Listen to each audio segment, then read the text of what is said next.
इफिसियों के नाम पौलुस की पत्री अध्याय 3। इसी कारण मैं पौलुस, जो तुम अन्य जातियों के लिए मसीह यीशु का बंदी हूँ, यदि तुमने परमेश्वर के उस अनुग्रह के प्रबंध का समाचार सुना हो जो तुम्हारे लिए मुझे दिया गया, अर्थात यह कि वह भेद मुझ पर प्रकाशन के द्वारा प्रकट हुआ, जैसा मैं पहले ही संक्षेप में लिख चुका हूँ, जिससे तुम पढ़कर जान सकते हो कि मैं मसीह का वह भेद कहाँ तक समझता हूँ, जो अन्य समय में मनुष्यों की संतानों को ऐसा नहीं बताया गया था, जैसा कि आत्मा के द्वारा अब उसके पवित्र प्रेरितों और भविष्यवक्ताओं पर प्रकट किया गया है।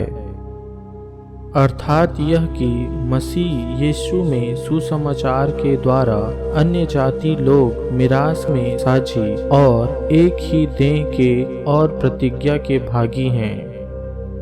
मैं परमेश्वर के अनुग्रह के उस दान के अनुसार, जो उसकी सामर्थ्य के प्रभाव के अनुसार मुझे दिया गया, उस सुसमाचार का सेवक बना। मुझ पर, जो सब पवित्र लोगों में से छोटे से भी छोटा हूँ, यह अनुग्रह हुआ कि मैं अन्य जातियों को मसीह के अगम्य धन का सुसमाचार सुनाऊं, और सब पर यह बात प्रकाशित करूं कि उस भेद का प्रबंध क्या है, जो सबके सृजनहार परमेश्वर में आदि से गुप्त था, ताकि अब कलीसिया के द्वारा परमेश्वर का विभिन्न प्रकार का ज्ञान उन प्रधानों और अधिकारियों पर जो स्वर्गीय स्थानों में है प्रकट किया जाए, उस सनातन मनसा के अनुसार जो उसने हमारे प्रभु मसीह यीशु में की थी,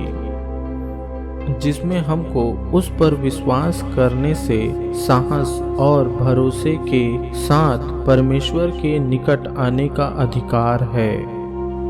इसलिए मैं विनती करता हूँ कि जो क्लेश तुम्हारे लिए मुझे हो रहे हैं, उनके कारण साहस न छोड़ो, क्योंकि उनमें तुम्हारी महिमा है। मैं इसी कारण उस पिता के सामने घुटने टेकता हूँ, जिससे स्वर्ग और पृथ्वी पर हर एक घराने का नाम रखा जाता है, कि वह अपनी महिमा के धन के अनुसार तुम्हें यह दान दे कि तुम उसके आत्मा से अपने भीतरी मनुष्यत्व में सामर्थ पाकर बलवंत होते जाओ, और विश्वास के द्वारा मसीह तुम्हारे हृदय में बसे, कि तुम प्रेम में जड़ पकड़कर और नेव डालकर सब पवित्र लोगों के साथ भली भांति समझने की शक्ति पाओ कि उसकी चौड़ाई और लंबाई और ऊंचाई और गहराई कितनी है, और मसीह के उस प्रेम को जान सको जो ज्ञान से परे है, कि तुम परमेश्वर की सारी भरपूरी तक परिपूर्ण हो जाओ। अब जो ऐसा सामर्थी है कि हमारी विनती और समझ से कहीं अधिक काम कर सकता है, उस सामर्थ्य के अनुसार जो हम में कार्य करता है, कलीसिया में और मसीह यीशु में उसकी महिमा पीढ़ी से पीढ़ी तक युगानुयुग होती रहे। आमीन।